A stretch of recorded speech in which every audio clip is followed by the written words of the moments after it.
आज आपण करणार आहोत कापण्या। त्यासाठी मी हा 1 वाटी गूळ घेतलेला आहे।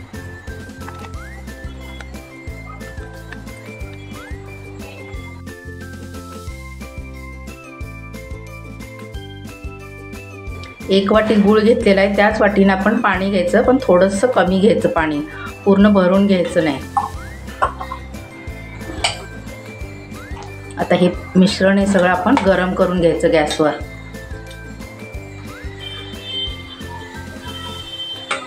हे फक्त गूळ वितळेपर्यंतच आपण गॅसवर ठेवायचं, जास्त त्याचा पाक करायचा नाहीये।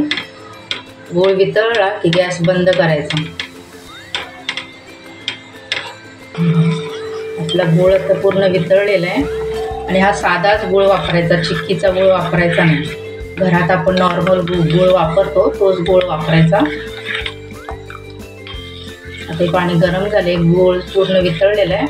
आता गॅस बंद करायचा आणि हे मिश्रण, हे पाणी, हे सगळं थंड होऊन द्यायचं, किंवा पग्ग्याखाली तुम्ही थंड घेऊन लगेच मळायला घेऊ शकता। तर हे पाणी आपण थंड करून घेऊ।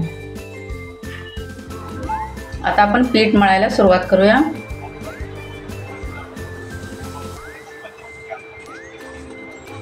हे मी गव्हाचं पीठ घेतलेलं आहे, थोडंसं मीठ घालूया आपण। गुळाचा जो आपण पदार्थ करतो त्याच्यामध्ये मीठ घातलं ना खूप चविष्ट लागतो पदार्थ। आपण मीठ घातलेलं आहे याच्यामध्ये, पिठामध्ये। आता आपण ह्याच्यामध्ये मोहन घालायचं आहे। तर मी तेल गरम केलेलं आहे, त्याच्यामध्ये आपण मोहन घालूया।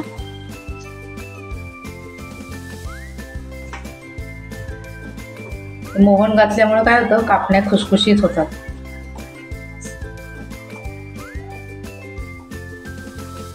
ते मिक्स करून घेऊ, आपण हातानेच मळून घेऊ।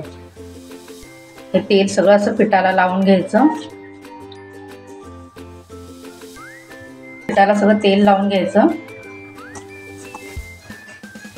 आणि असं एका हाताने पीठ घेऊन असं दाबून बघायचं। मग आपलं हे तेल घातलेलं आहे, मोहन घातलेलं हे बरोबर आहे।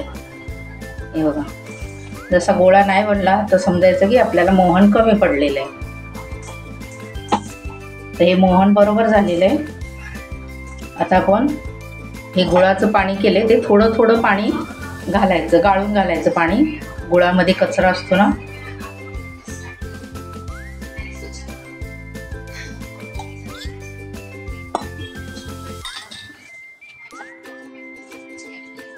थोडं थोडं मिक्स। आता पीठ अजून घ्यावं लागेल आपल्याला थोडंसं।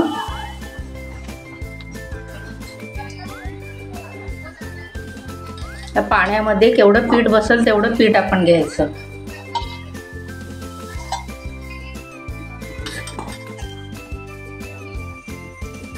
तुम्हाला वेलची पावडर घालायची असली किंवा जायफळ पावडर घालायची तर तुम्ही घालू शकता।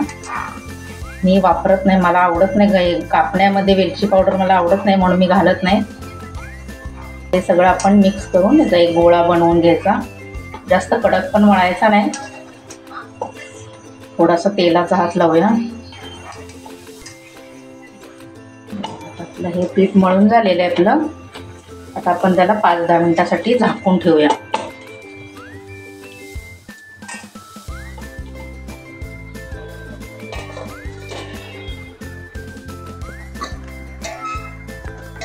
दहा मिनिटं झालेली आहे।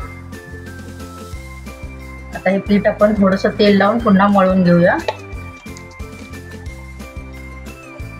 असा एक गोळा घ्यायचा मोठा, आपण 4 गोळे करूया।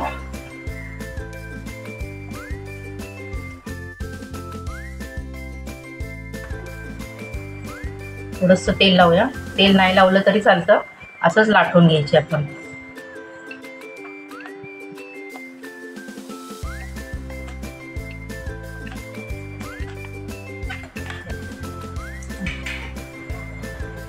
एवढी पातळ ठेवायची, जास्त जाड ठेवायची नाही।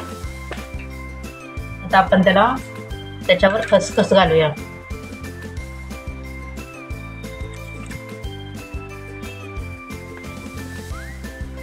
खसखस घातल्यानंतर पुन्हा वरून लाटायचं, म्हणजे खसखस निघत नाही। दुसऱ्या साईडला पण तसंच करूया, दोन्ही साईडला खसखस लावायची। तुम्हाला जर नरम कापणे हवी असेल तर थोडीशी जाड ठेवायची, म्हणजे ज्यांना आपल्या घरात जर म्हातारी माणसं कोण असतील तर त्यांना नरम कापण्या द्यायच्या. कडक कापण्या त्यांना चावता येणार नाहीत खुसखुशीत. जर नरम कापड्या तुम्हाला हव्या असल्या तर थोडंसं जाड लाटायची, म्हणजे त्या नरम होतील, मऊसूद होतील व त्यांना खाता येतील व्यवस्थित. आपण थोडीशी पातळ लाटली की खुसखुशीत होणार. आता हलक्या हाताने लाटून घेऊन आपण आता कापून घ्यायच्या कापण्या. कढईची साईड काढून घ्यायची.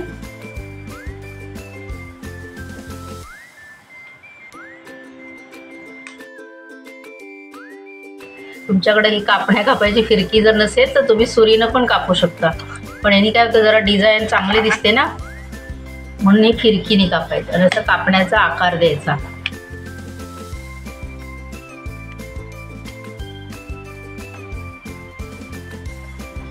हे बघा असे ताटामध्ये काढून घ्यायच्या आणि नंतर मग तळून घ्यायच्या. तेल गरम करत ठेवलेलं आहे. मीडियम हीटवर तेल गरम करून घेतलेलं आहे. आता आपण एक एक करून ही कापण्या याच्यामध्ये सोडायच्या, तेलामध्ये सोडायच्या.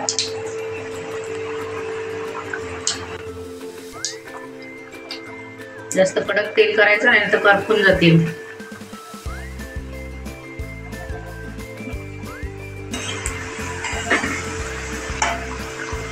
कापण्या तळायला जास्त वेळ लागत नाही. तांबूस रंगावर आपण तळून घेऊया. तळून झालेली आहे आपली. आता या अशा सगळ्या मी तळून घेते. माझी रेसिपी तुम्हाला आवडली असल्यास सबस्क्राईब करा. धन्यवाद. आपल्या कापण्या तयार आहेत. सगळ्या कापण्या मी करून घेतलेल्या आहेत. हे बघा असा आवाज येतोय, त्या आवाजावरूनच कळतंय की किती खुसखुशीत झालेले आहेत. हे बघा आता